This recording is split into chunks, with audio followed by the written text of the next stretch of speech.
बिस्मिल्लाहिर्रहमानिर्रहीम अस्सलाम वालेकुम वरहमतुल्लाहि वबरकातुहू। सबसे पहले दुरूद व सलाम नबी पाक सल्लल्लाहु अलैहि वसल्लम की ज़ात पर और उनकी आल पर। नाज़रीन, मेरी सीरीज़ जस्टिस एंड इक्वालिटी, उसमें आज मेरे साथ हमारी फैसलाबाद बार के बहुत ही मोअज़्ज़ीन, बहुत ही सीनियर वकला हमारे साथ मौजूद हैं और दिन 23 मार्च का है और इस 23 मार्च की क्या अहमियत है, वकला के नज़दीक इसकी क्या अहमियत है, वो भी मैं आपके सामने रखूँगा। और इसके साथ साथ हमारे साथ हमारे एक मेहमान एक्स पाक आर्मी ऑफिसर हमारे साथ मौजूद हैं। पाक आर्मी से जिनका रिलेशन है, तलक है, वो भी हमारे साथ मौजूद हैं। वो भी अपना एक्सपीरियंस और अपनी मोहब्बत आपके सामने रखेंगे इंशाअल्लाह ताला। हमारे साथ रहिएगा जी। अस्सलाम वालेकुम डॉक्टर साहब। जी डॉक्टर साहब, आप ये बताइए कि 23 मार्च के हवाले से आप कैसे इस चीज़ को देखते हैं और पाक आर्मी में इसका जज्बा किस तरह से सराहा जाता है, या वो कैसे जज्बा रखते हैं मुल्क की मोहब्बत का?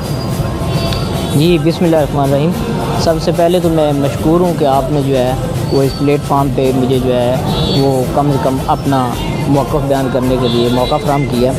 तो जहाँ तक फोर्सेस से रिलेटेड है तो तकरीबन हर दिन ही जो होता है वो सेक्रीफाइस के लिए, पाकिस्तान से मोहब्बत के लिए और उसके अलावा जो है वो नई राहों के लिए वो हर वक्त बंदे मुतमन्नी भी होते हैं। और इसके बाद ये बहुत नेमत बदल नहीं है ये इस बात का कि कोई डिस्कशन करके या हम बातों से या उसके अलावा कोई ग्रुप डिस्कशन से जो है हम इसको सेलिब्रेट कर सकें। इसके लिए प्रैक्टिकली इसके पीछे एक मख्फी जो बात है वो बहुत बड़ी कुर्बानियाँ हैं हमारे लोगों की, हमारे आबाओ अजदाद की। फिर इससे हट के गाय बगाए अगर देखा जाए तो इन शॉर्ट कि जिस तरह पॉलिटिकली ये अमेंडमेंट्स आती रहती हैं कि 17वीं तरमीम 18वीं तरमीम, लेकिन डीपली इसकी डेप्थ में अगर जाएँ तो कोई एक्सप्लेनेशन इसकी नहीं होती है, ना ही इंफॉर्मेशन होती है इतनी। इसी तरह जब पाकिस्तान के बारे में कहा गया या मुख्तलिफ मीटिंग्स हुई, गोल मेज कॉन्फ्रेंस, किताबों में पढ़ते आए हैं गायब गया, तो अभाम में थे, मुख्तलिफ लीडर साहबान भी अभाम में थे। लेकिन जब इन शॉर्ट में ये कहा गया कि पाकिस्तान का मतलब क्या, ला इलाहा इल्लल्लाह, तो उस वक़्त हर बुज़ुर्ग जवान वो सरबकफ हो के वो मैदान में उतर आए और इसके बाद उन्होंने मुख्तलिफ़ कुर्बानियाँ दी, मुख्तलिफ़ महाज पे जो है वो डट गए। तो जहाँ तक ये फोर्सेस का है, फोर्सेस हर टाइम तकरीबन प्रीवियस, मैं एक अपने इनिशियल यानी कि एग्जांपल देता हूँ, ड्यूरिंग स्वात ऑपरेशन में मुख्तलिफ जो है वो पाकिस्तान ने सेक्रीफाइस किया बहुत ज़्यादा हमारी पाकिस्तान फोर्सेस में, क्योंकि मुखालफ से निपटना आसान होता है लेकिन मुनाफिकीन जो होते हैं उनसे निपटना बहुत मुश्किल होता है। तो लेकिन इससे हट के इंशाल्लाह बफ़ज़ल खुदा टिल नाउ अब भी हम जो है वो पूरी अपनी तगदो जदोजहद से रिलेटेड जो है वो पूरी हम स्ट्रगल कर रहे हैं। बाकी अपने अपने माजराई पे भी लगे हुए हैं। जो इंटीरियर कंट्रीज़ मैटर्स हैं उनको भी अल्हम्दुलिल्लाह सुम्मा अल्हम्दुलिल्लाह जो है वो पूरा जो है वो हम एक सीक्वेंस के साथ एक तगदो एक सिक्योरिटी से रिलेटेड जो है वो पूरे हम आबो ताब के साथ इंशाल्लाह बफ़ज़ल खुदा कर रहे हैं। बाकी हर वक्त हर फर्द, हर सोल्जर, हर ऑफिसर इस बात के लिए तैयार हैं कि मैं इन शॉर्ट एक शेर में ये कलम बंद करूँगा कि मसलत न सिखा जबरे नारवां से मुझे, मैं सरबकफ हूँ लड़ा दे किसी बला से। बहुत इसके साथ मैं इजाज़त लेता हूँ। अल्लाह हाफ़िज़। जी, मैं राय साहब हमारी बार के बहुत माइक राय साहब हमारी बार के बहुत ही सीनियर एडवोकेट हैं, राय उमर फ़ारूक साहब, और इनकी ओपिनियन को बहुत ही ज़बरदस्त ओपिनियन समझा जाता है। फैसलाबाद की एक्सपर्ट ओपिनियन जो है वो इनसे ली जाती है अल्हम्दुलिल्लाह। बहुत सारे लॉयर्स इनके शागिर्द हैं, बड़े बड़े नाम फैसलाबाद के जो इनकी शागिर्दी में रहे हैं। आज हमारा शर्फ़ है कि ये आज हमारे साथ मौजूद हैं। राय साहब, आप बताइए कि ये 23 मार्च के हवाले से आप कैसे इस चीज़ को महसूस करते हैं, being an Pakistani and being an also an advocate? बिस्मिल्लाहिर्रहमानिर्रहीम।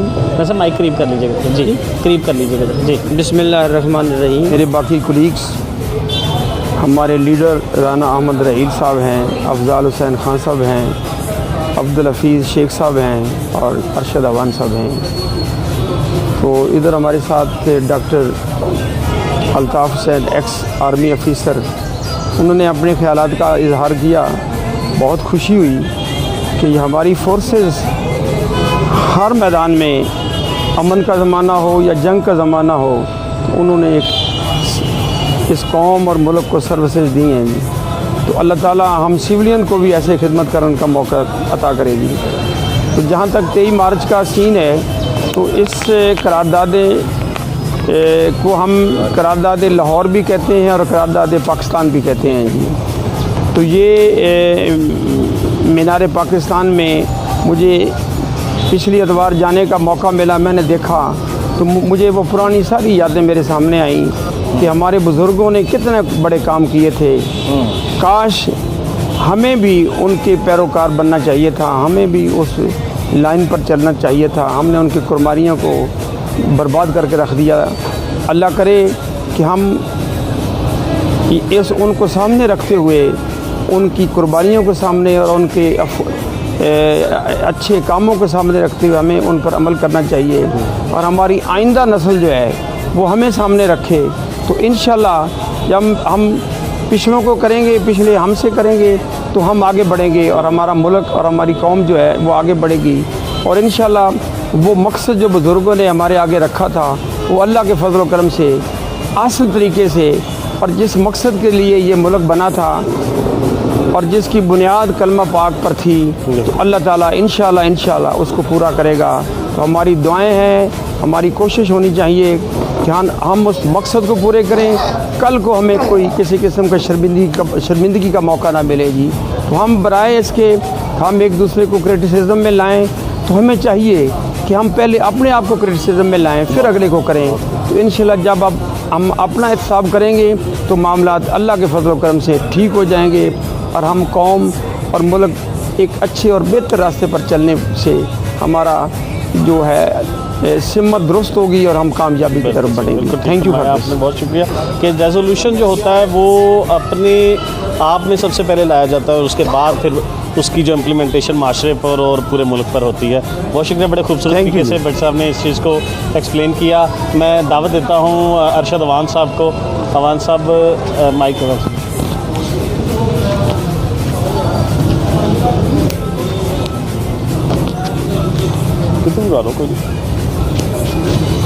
अवान साहब, जैसे कि 23 मार्च का दिन है, हर पाकिस्तानी के लिए ये दिन बड़ी अहमियत का हामिल है। हर मुहब्बे वतन जो है वो इस दिन को बड़े शौक़ से, बड़े जोशो खरोश से मनाता है। आपके नज़दीक इस दिन की अहमियत क्या है 23 मार्च के हवाले से? ये क्या इसको समझते हैं, कैसे एक्सप्लेनेशन दी जा सकती है इसकी? पाकिस्तान की हिस्ट्री में 23 मार्च पर तो दो राय हो ही नहीं सकते। वाह, ये एक इंतहाई अहम दिन है। राइट। और इसकी अहमियत रोज़े रोशन की तरह आजा है, कोई ढकी छुपी बात नहीं। हसूल पाकिस्तान की जद्दोजहद की बुनियाद इस दिन रखी गई और फिर विदिन 7 ईयर पाकिस्तान मार्जा वजीर। 23 मार्च जो हम सेलिब्रेट करते हैं, इसका एक मकसद होता है जी। 14 अगस्त को सेलिब्रेट करना, इसका एक मकसद होता है।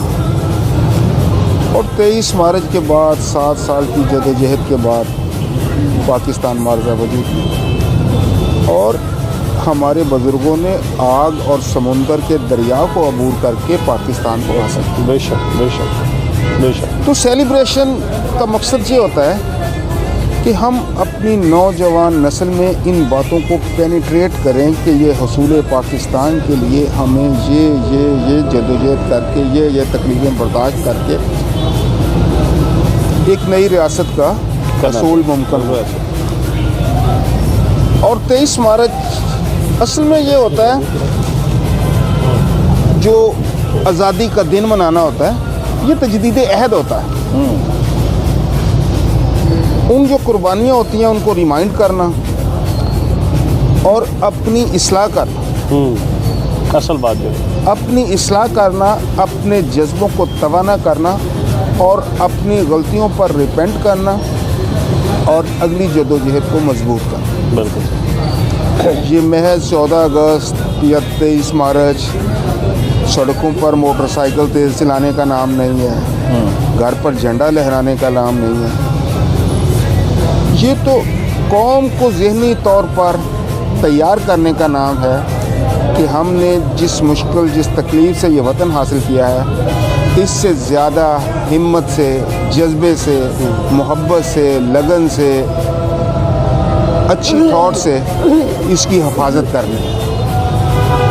सॉरी टू से हमारे बुज़ुर्गों ने जो कुर्बानियाँ दी हैं, ना वो आज कुर्बानियों का जज्बा रहा है और ना पाकिस्तान आज तक मजमूई तौर पर उस सिमत में मौजूदा लीडरशिप लेके गई है। ये अलमिया फ़िक्रिया है और इसमें हमें बेहतरी लानी होगी, और बेहतरी आएगी ही तो पाकिस्तान एक मजबूत रियासत बनेगा। अदरवाइज़ ऐसी सूरत हाल नहीं कि हम बातें करते जाएं और रियासत एक आला मकाम पर पहुंच जाए। इसके लिए अमलन इक़दाम करने पड़ते हैं, अमलन जदोजहद करना पड़ती है और कलेक्टिवली मुल्क के लिए सोचना पड़ता है और अपने अदारों को मजबूत बनाना पड़ता है। जब अफराद अदारों से ताकतवर हो जाएं तो फिर मसाइल जन्म लेते हैं, और आज तक हमारे अदारों से अफराद ताकतवर हैं और ये हमारे मुल्क का अलमिया है।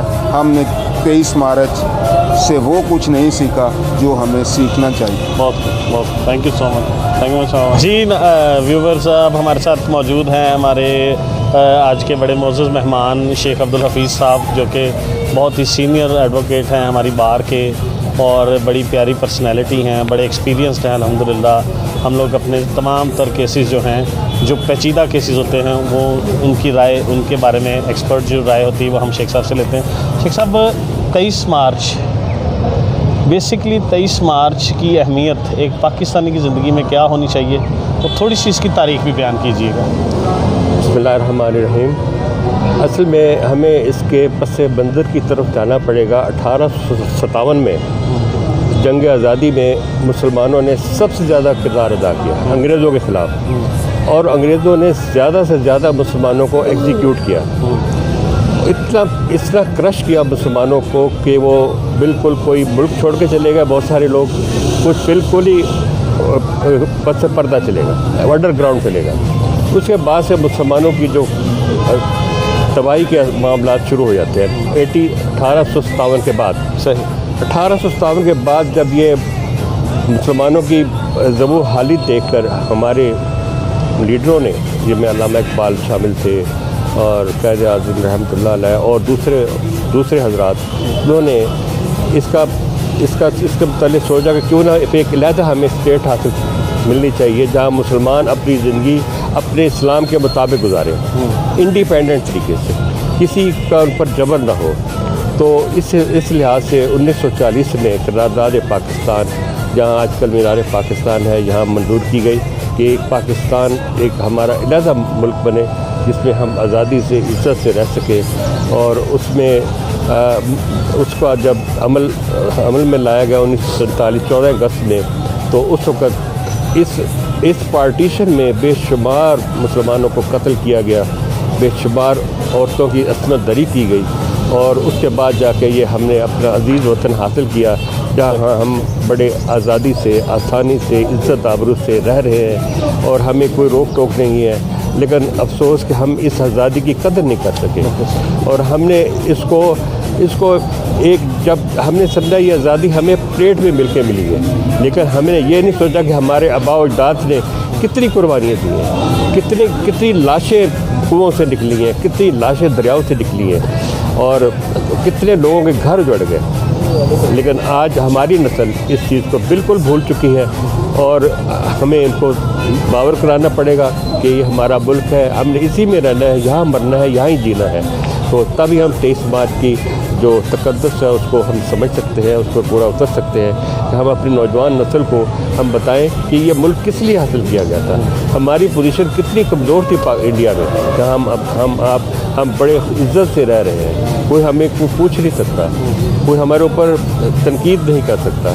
तो मेरी गुजारिश यही है कि 23 मार्च के हवाले से कि हमें इसके अहद तजदीद करनी पड़ेगी कि जिस मकसद के लिए पाकिस्तान हासिल किया गया है हम उस पर उस अहद के मुताबिक अमल करें, न सिर्फ कलमा ला इलाहा बल्कि तमाम जो इस्लामी असूल है उस पर अमल करें। बिल्कुल, thank you so much Sheikh साहब, बहुत ही खूबसूरत तरीके से आपने 23 मार्च के असल माने को मेरे व्यूवर्स के सामने, मेरे सब्सक्राइबर्स के सामने रखा है। थैंक यू सो मच आपकी शमूलियत का।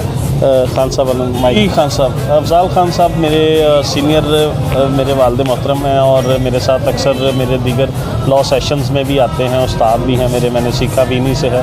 और आज 23 मार्च के हवाले से खान साहब के भी हम व्यूज़ लेंगे।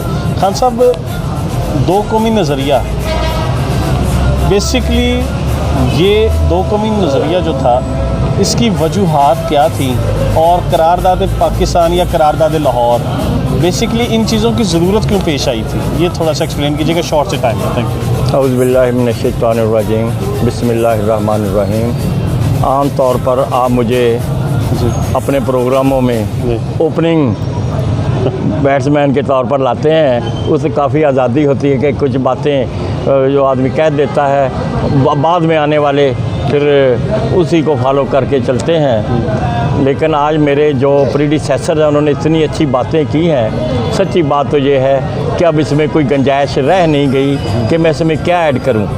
लेकिन चूँकि यहाँ पर मौका महल की मुनासबत से अपने अपने व्यूज़ का इजहार करना ज़रूरी है, ताकि ये हमारी जो नई जनरेशन है उन तक कुछ बातें पहुँच सकें जो कि अखबारात में या टीवी वगैरह पर इतनी बातें नहीं आती, जो कि हमने एक जैसे ऐनी शाहद के तौर पर हमने जिनको वॉच किया है। पाकिस्तान की जितनी उम्र है उसके फ़ौरन बाद की जो जनरेशन है, मेरा भी उसी से ताल्लुक़ है। पाकिस्तान की उम्र 70-72 साल और हमारी उम्र भी 70 साल के करीब होने वाली है। शेख साहब हुए, जब मैं हुआ, तो हमने पाकिस्तान को इब्तदा से, जैसे उसके बचपन से लेकर जैसे जैसे हम जवान होते गए, पाकिस्तान को देखा, उसका रूज देखा, फिर ज़वाल देखा, हम बुढ़ापे की तरफ चले गए।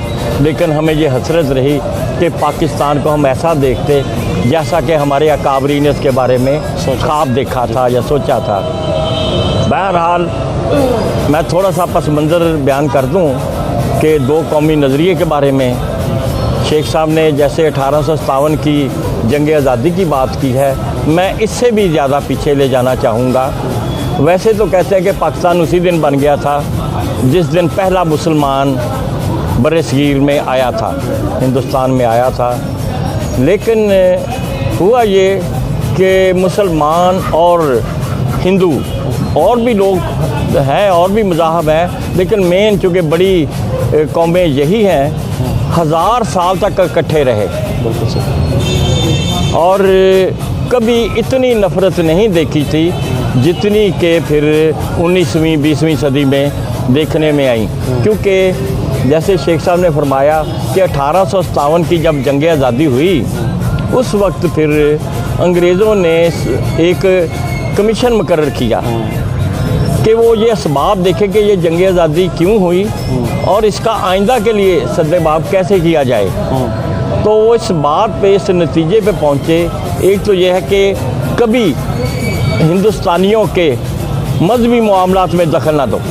जब तक अंग्रेज़ ने ज़ाहिरी तौर पर उन्होंने नहीं दखल दिया, लेकिन बीच में वो हमारे सफ़ों में घुसकर हमारे मुंह से ही ऐसे बातें करवाते थे। जंग आज़ादी जो थी वो सिर्फ मुसलमानों ने नहीं लड़ी, ये एक तारीख़ी जो है बददियानती होगी अगर मैं ये कहूँ कि सिर्फ मुसलमानों ने लड़ी। जंग आज़ादी हिंदुस्तानी ने कंपनी या अंग्रेज़ों के ख़िलाफ़ लड़ी, लेकिन बाद में अंग्रेज़ हुकूमत ने, जो कंपनी के बाद चूँकि बराह रास्त ब्रिटिश हुकूमत के तहत चला गया था हिंदुस्तान, उन्होंने ये पॉलिसी बनाई कि डिवाइड एंड रूल, जो कि आज तक चल रहा है। उन्होंने हिंदुस्तानी को ख़त्म कर दिया, हिंदू और मुसलमान बना दिया। हत्ता कि रेलवे स्टेशनों पर भी हिंदू पानी अलहदा मिलता था, मुसलमान पानी अलहदा मिलता था। हिंदुस्तानी जो फ़ौज में दाखिल थे उनके लिए मैस अलहदा हो गए। हिंदू अलहदा खाना खाते थे, मुसलमान अलहदा खाते थे। और उन्होंने फोर्ट विलियम कॉलेज कलकत्ता में इस चीज़ को बढ़ाया कि नए सिरे से तारीख को, जो उसके तारीख गोशे थे उनको उबारा। हिंदुओं को ये उन्होंने एहसास दिलाया कि तुम इसके एब्रोजिनीज़ हो, बुनियादी बाशिंदे आप हो। मुसलमान तो बाहर से आए हैं, ये तो अरब हैं, अरबी नस्ल हैं, तो ये आपके इलाके पर गासिब हैं, काबज़ हैं, इनसे जान छुड़ाओ। और मुसलमानों को उन्होंने क्या कहा कि तुम थोड़े हो, हिंदू तुम्हें खा जाएगा। बिल्कुल। इस तरह हिंदू को हिंदू बनाया, मुसलमान को मुसलमान बनाया, और उसका नतीजा ये निकला कि हिंदुओं में ऐसी तहरीक उठी जिससे हम बचपन में पढ़ा कि शुद्धि संगठन वगैरह, हिंदू महासभा, इस किस्म की तहरीकें उठी जिनका मकसद था कि यहाँ के मुसलमानों को कुचल के रख दो, उनको ज़बरदस्ती हिंदू बनाओ, या उनको कत्ल कर दो, या हिंदुस्तान से निकाल दो। जब हम इस हद तक पहुँच गए, वगरना हमारे जो अकाबरीन थे, बिलखसूस कायद आज़म जी, ये ख़ुद कांग्रेस में शामिल थे, और एक वक्त में इन्हें हिंदू मुस्लिम इत्तेहाद का सफ़ीर करार दिया गया था। हिंदू या हिंदुस्तानियों के मुश्तरका मफादात के लिए शायद कायद आज़म से ज़्यादा किसी ने जद्दोजहद न की, लेकिन उनको भी एहसास हो गया कि मैं हिंदू की ज़हनियत नहीं बदल सकता, मुसलमान को गफलत से नहीं जगा सकता। इस तरह वो फिर मुस्लिम लीग में आ गए। मुस्लिम लीग उस वक्त तक ये जेंट्री की जमात थी, जैसे ड्राइंग रूम की जमात थी। जैसे ही कायद आज़म की वलवला अंगेज़ क़यादत नसीब हुई, ये ड्राइंग रूमों से निकलकर पब्लिक में आ गई। और इसी दौरान अल्लामा इकबाल ने 1930 में खुतबा इलाहाबाद में तस्वुर पाकिस्तान पेश किया, जिससे उस वक्त के हिंदू अखबारों ने एक दीवाने का ख्वाब करार दिया कि ये कैसे हो सकता कि हिंदुस्तान में एक और मुल्क बन जाए। उस वक्त पाकिस्तान का नाम कोई नहीं जानता था।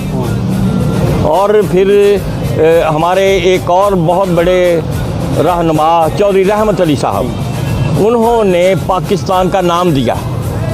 इस तरह ये किसी एक फ़र्द वाहद की काविश नहीं थी, बल्कि इसमें हमारे बेशुमार लीडर्स का इसमें रोल था।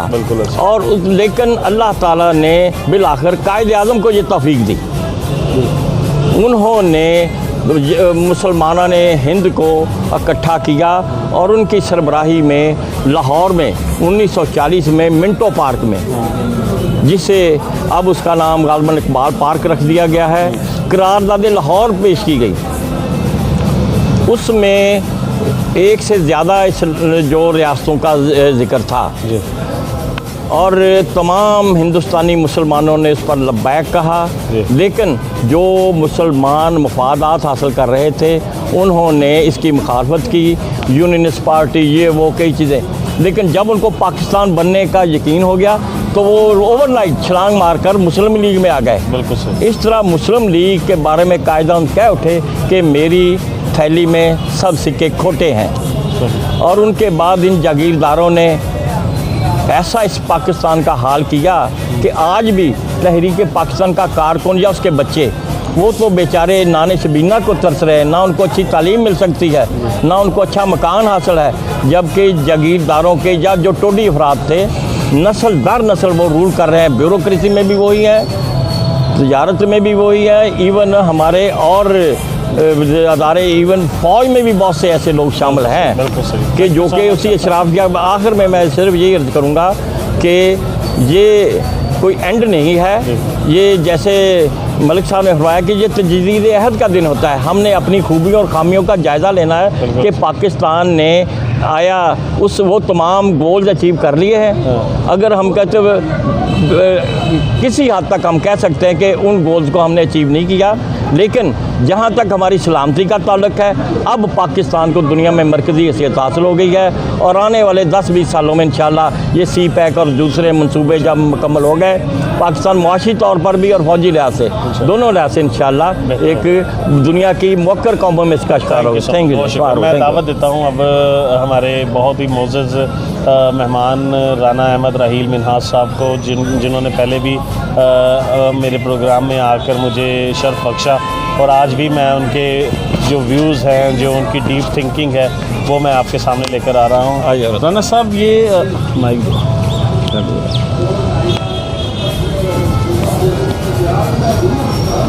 राना साहब, हमने हमेशा देखा कि ये बार में आपने अपना एक बड़ा मुस्बत किरदार अदा किया। हमेशा आपने अपने कमज़ोर भाइयों का साथ हमेशा दिया। जो लॉयर्स किसी प्रॉब्लम में होते थे तो आप इन पर्सन उनके साथ खड़े होते आए हैं। बड़ा अल्लाह पाक ने आपको एक जज्बा खैर सगाली अता किया है। मैं 23 मार्च के हवाले से आपसे पूछना चाहूँगा कि 23 मार्च को या करारदाद पाकिस्तान को आप किस तरह से देखते हैं और इस दिन की आपके नज़दीक क्या अहमियत है? मैं 23 मार्च 1940 को एक सवालिया निशान की शक्ल में देखता हूँ। हमने पिछले 92 साल में आज की नस्ल को ये मैसेज दिया है कि क्या 23 मार्च 1940 को जो फ़ैसला हुआ था, जो करारदाद पेश हुई थी, वो सही थी या गलत थी। आज का नौजवान पाकिस्तान का ये सोच रहा है, जिस यकीन से 1940 में लोगों ने करारदाद मंजूर की थी, आज उससे कहीं बढ़ के शक की नज़र से हमारा नौजवान देखता है कि क्या वो करारदाद ये थी। 1940 में जैसे मेरे बहुत सारे दोस्तों ने कहा कि हालात क्या थे, अक्सरियत के जबर का खौफ भी था,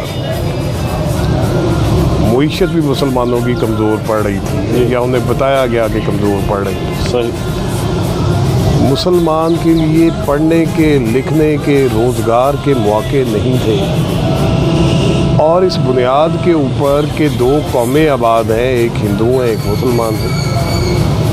1940 का मुकदमा शुरू किया गया और 7 साल में एक बहुत बड़े वकील ने, एक बहुत बड़े लीडर ने उस मुकदमे को मंतकी नतीजे तक पहुंचा दिया और अपना मुकदमा जीता और ये इस्टेब्लिश किया कि हिंदुस्तान में 2 कौमें हैं। लेकिन 1947 के बाद हमें पता लगा कि नहीं, 2 कौमें नहीं थी हिंदुस्तान में, पाकिस्तान में 2 कौमें, एक बंगाली हैं, एक मगरबी पाकिस्तान के लोग हैं। फिर उस मुकदमे का नतीजा 1971 में निकला। फिर 1971 के बाद हमें पता लगा कि नहीं, कौमें और भी बहुत सारी हैं। तो वो 2 कौमें जो 1940 में थीं, आज 2021 तक आते आते वो कई कौमें बन चुकी हैं। रोज़गार 1940 में भी मुसलमानों के पास कोई नहीं था। हम रोज़गार की सिक्योरिटी चाहते थे, पाकिस्तान बना लिया, लेकिन पाकिस्तान ने भी रोज़गार की सिक्योरिटी कोई नहीं दी। हमें वहाँ पे हम समझते थे कि एक गालिब अक्सरियत जो है, हमारी इज़्ज़त नफ्स के साथ हम ऑनर और डिग्निटी के साथ ज़िंदगी नहीं गुजार सकेंगे। आज 2021 में हमें पता लगा कि पाकिस्तान बनने के बाद भी हमें ऑनर और डिग्निटी के साथ ज़िंदगी नहीं गुजार पा रहे। वहाँ तालीम के मौके ख़त्म कर दिए गए थे मुसलमानों के लिए या कम कर दिए गए थे। आज पाकिस्तान में आकर ये पता लगा कि करोड़ रुपया जिसके पास नहीं है वो डॉक्टर कोई नहीं बन सकता, जो किताबें नहीं ख़रीद सकता, जो रोज़गार, जो तालीम की जो जिन्स है, जो कमोडिटी ऑफ एजुकेशन है, वो दुकान पे जाके ख़रीदने की नहीं सलाहियत रखता, उसका बच्चा पढ़ भी कोई नहीं सकता। तो दिन तो कोई नहीं बदले। 1940 में जिन दोस्तों ने, जिन बुज़ुर्गों ने, जिन बड़ों ने ये ख्वाब देखा था, आज 2021 में भी बावजूद इसके कि पाकिस्तान बन गया, वो ख्वाब आज भी शर्मिंदा ताबीर होने को मांगता है। और मैंने शुरू में ये अर्ज़ किया था कि आज के नौजवान के, आज के पाकिस्तानी के ज़हन में जो सबसे बड़ा सवाल है, और ये बहुत बड़ा क्राइसिस बनेगा अगर हम इन सवालों के जवाब नहीं देंगे। 2021 में ये सवाल हर नौजवान सोचता है कि क्या 1940 की जो करारदाद थी वो मुकदमा सही लड़ा गया था? क्या वाकई हम 2 कौमें थे, एक हिंदू और दूसरे मुसलमान? फिर बरेलवी कहाँ से आ गया, फिर सुन्नी कहाँ से आ गया, फिर शिया कहाँ से आ गया, फिर पंजाबी कहाँ से आ गया, फिर सिंधी और बंगाली कहाँ से आ गए? तो हमें रिव्यू करना है। वो कौमें जो नहीं रिव्यू करती, वो ज़माने के थपेड़ों में और ज़माने की जो लहर है उसमें बह जाती हैं। आज हम सबको, हमारे अकाबरीन को, हमारे सियासतदानों को, हमारी मिलिट्री ब्यूरोक्रेसी को, हमारी सिविल ब्यूरोक्रेसी को, हमारे ताजरों को, हमें सबको ये बैठ के सोचना है कि अगर हमें 1940 को जस्टिफाई करना है, अगर जो कुछ 1940 में हुआ वो सही था, तो फिर 1940 में जो ख्वाब देखे थे उनकी तकमील दो। अगर उनको तकमील नहीं देते तो फिर जो 1940 में हुआ था उस पर सवालिया निशान है। और आज हमें इस सवाल का जवाब ढूंढना है और सवाल का जवाब मांगना भी। बिल्कुल सही, बिल्कुल सही। बहुत खूबसूरत तरीके से आपने और एक ऐसा सवाल राना साहब ने, ये इसका जवाब जो है ना मैं आवाम से चाहता हूँ, मेरे व्यूवर से चाहता हूँ। हम लोगों ने इस चीज़ को देखना है कि कैसे लेकर चलनी सारी चीज़ें। हम लोग सेलिब्रेशंस तो बहुत करते हैं, मामलात को हम लोग बड़ा हाईलाइट तो करते हैं, क्लासिफिकेशंस हैं, कुछ यंगस्टर्स हैं वो बांसुरी निकाल कर मोटरसाइकिल की उस पर शोर शराबा करके हल्ला गुल्ला करके वो 23 मार्च को या 14 अगस्त को मना लेता है। बेसिक चीज़ को ना कोई समझना चाहता है और ना वो चीज़ सामने आती है। मैं इसको थोड़ा सा एक और साइड से आपको दिखाने की कोशिश करता हूँ कि खुदा न खास्ता अगर आज हम 1947 से पहले वाले सिनेरियो में बैठे होते, क्या तो हम इस तरह आराम से बैठ सकते? बिल्कुल सही, बिल्कुल ठीक फरमाया। ये हमारी एक बदकिस्मती है कि हम वो एम को अचीव नहीं कर सके जो हमारे लीडर्स ने, जो हमारे काबरीन ने, जो हमारे पेशवाओं ने देखा था, जिसकी बुनियाद पे इस मुल्क की बुनियाद रखी गई है, इस कौम की, इस मुल्क की। लेकिन मैं ये समझता हूँ फिर भी कि अल्लाह ताला का लाख लाख शुक्र है, बहरहा बुराइयों के बावजूद हमें ये टेंशन नहीं है कि यार हम बाहर निकलेंगे तो हमारे घर में हमारी फैमिली का क्या बनेगा। हम बाज़ार में जाएंगे तो जाते ही हम कत्ल ना हो जाएं, हमें कोई अगवा ना कर ले, कोई और हमारे साथ मिसहैप ना हो जाए। मतलब कम से कम बुराइयाँ, जराइम, मसाइल दुनिया के हर माशरे में मौजूद हैं। वो अमेरिका हो, वो बांग्लादेश हो, वो पाकिस्तान हो, वो हिंदुस्तान हो, वो बांग्लादेश हो, वो दुबई हो। देखना हमने ये है कि यार हम जिस रास्ते पे चल रहे हैं क्या उसकी कोई मंजिल भी है? यस, यकीनन मंजिल है, दुश्वार ज़रूर है। हमारे बहुत से मसाइल हैं, हमारी बहुत सी कमज़ोरियाँ हैं, हमारी बहुत से नेग्लिजेंस है, जिसकी वजह से आज शायद हम वो रिज़ल्ट हासिल नहीं कर पाए जो हमें करना चाहिए था, जिसकी वजह से हम 1947 में हमने इतनी कुर्बानियाँ दी, खून रेजी हुई। ये बात अपनी जगह बिल्कुल दुरुस्त है कि जो एक, मैं खान साहब की बात को आगे बढ़ाऊंगा कि जो एक अंग्रेज़ ने डिवाइड एंड रूल को प्रमोट कर दिया था ना, उसकी वजह से शायद वो दो कौमें ज़्यादा एलेबोरेट हो गई। बिल्कुल ऐसे, उनमें ज़्यादा हद दर्जा नफ़रत पैदा होगी कि ये एक हकीकत है। बिल्कुल ऐसे कि ये इस कौम को अंग्रेज़ों ने हाईलाइट कर दिया मज़हब की बुनियाद पर, ताकि ये लोग आपस में लड़ते रहे, हम उन पर रूल करते हैं। लेकिन बात ये है कि जब उस पर एक स्टेप फॉरवर्ड हुआ, पाकिस्तान आगे बना, हमने ये सोचना है कि हमने उसमें क्या कंट्रीब्यूट किया। अल्लाह ताला ने हमें अक्ल भी दी है, तालीम भी हमारे पास है, हम सोच सकते हैं, हम बहुत कुछ कर सकते हैं। हमने इस मुल्क की तरक्की के लिए क्या किया?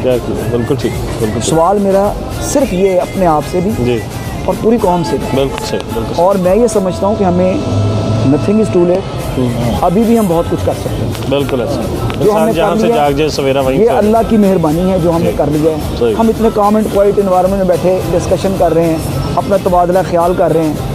हमें ये खौफ नहीं कि यार अचानक कोई धमाका हो जाएगा, अचानक कोई बम आ गिरेगा खुदा ना खास्ता, अचानक कोई डिज़ास्टर हो जाएगा। ये एक अल्लाह की बहुत बड़ी ब्लेसिंग है कि हम चैन की नींद सोते हैं रात को। हमें ये खौफ नहीं है कि यार अचानक पता नहीं क्या अनसर्टेनिटी हो जाएगी। मैं समझता हूँ कि बहुत ज़्यादा lot many things to do, बहुत कुछ करने को बाकी है अभी। बिल्कुल ऐसे, लेकिन ये एक जहद मुसलसल है, ये एक मुसलसल सफ़र है, हमें तय करना है। हमले तो आता है। और आज भी अगर हम अपने आप को ठीक कर लें, बेहतर कर लें, तो मैं नहीं समझता कि हम बेहतर नहीं। बिल्कुल, बहुत शुक्रिया sir, thank you so much. तमाम मौजूदीन का बहुत शुक्रिया, आप सब ने अपना कीमती वक्त दिया, अपनी कीमती राय का इजहार किया। मैं डॉक्टर अल्ताफ़ साहब का बहुत शुक्रगुज़ार हूँ, मैं अपने सीनियर राय उमर फ़ारूक साहब का बहुत शुक्रगुज़ार हूँ, मैं अपने सीनियर अरशद अवान साहब का बहुत शुक्रगुज़ार हूँ, शेख अब्दुल हफीज़ साहब का बहुत शुक्रगुज़ार हूँ, खान साहब और राना अहमद रहील मिनहाज साहब साहब का और सकलैन अवान साहब का बहुत बहुत मशकूर हूँ। और नाज़रीन मेरे चैनल को लाइक करें, सब्सक्राइब करें, शेयर कीजिएगा और अपनी राय का इजहार कमेंट सेक्शन में ज़रूर कीजिएगा। मैं आप सबसे गुजारिश करूँगा कि पाकिस्तान के हवाले से मैं एक नारा लगवाना चाहता हूँ, उसका जवाब ज़रूर दीजिएगा। पाकिस्तान जिंदाबाद।